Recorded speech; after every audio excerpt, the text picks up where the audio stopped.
So it goes back to when I first came across the idea of witch, not as kind of this mythical or like folk tale kind of character, as this kind of thing, as an actual identity, was at my local library.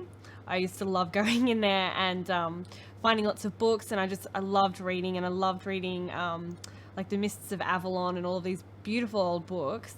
And when I started kind of Googling things around witches and just trying to learn what I could, because I loved, researching things even back then, I came across this websites of women who were, yeah, had kind of not online covens, but just kind of information about witchcraft. So there was like a student witch page, and I just started to get more and more interested because to me it sounded like a way of taking the power back. And I felt like through primary school and then into high school, I was constantly being put in positions where I was having my power taken away from me by various different people.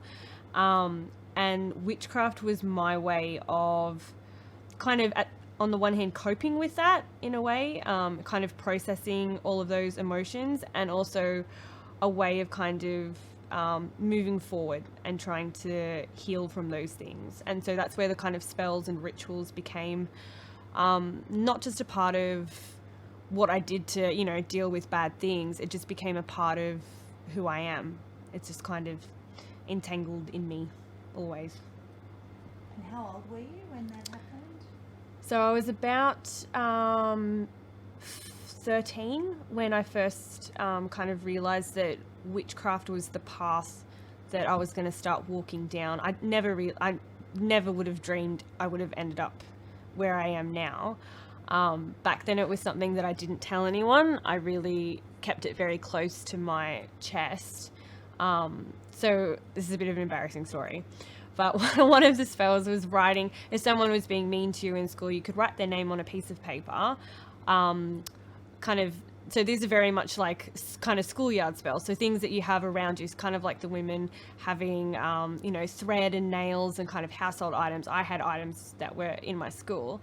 So I would sharpen these pens and pencils and kind of crumple up that little piece of paper and then put it in my pencil case. And one day someone found it and found their name written there. And so that was really embarrassing. And I kind of decided then this was something I was just going to keep to myself.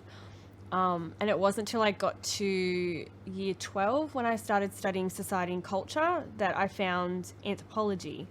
And I realized that there were people all over the world who love doing what I do. Like, I don't just like reading about witchcraft, I like reading about India and learning about the origins of henna. I didn't realize that there were so many other people out there who just wanted to do that, just to study other people's cultures. And that's kind of how I found witchcraft as this thing that wasn't just, tween spells that you could cast if you had a broken heart.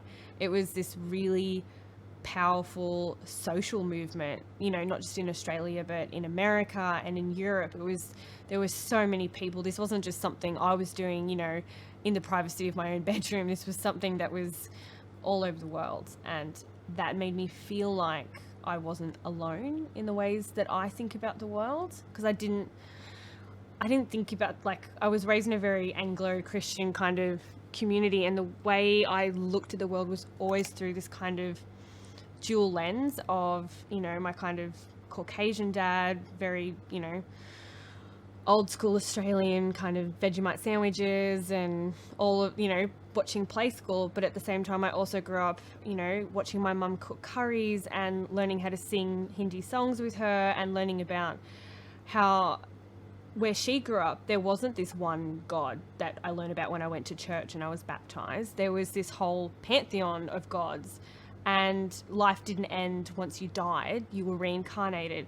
So while all my friends kind of grew up with this like kind of monocultural lens, I grew up with this kind of dual lens and dual identity, and I didn't know what to do with that. I didn't know how to deal with that. So I think witchcraft and anthropology for me are both ways of expressing that and understanding it.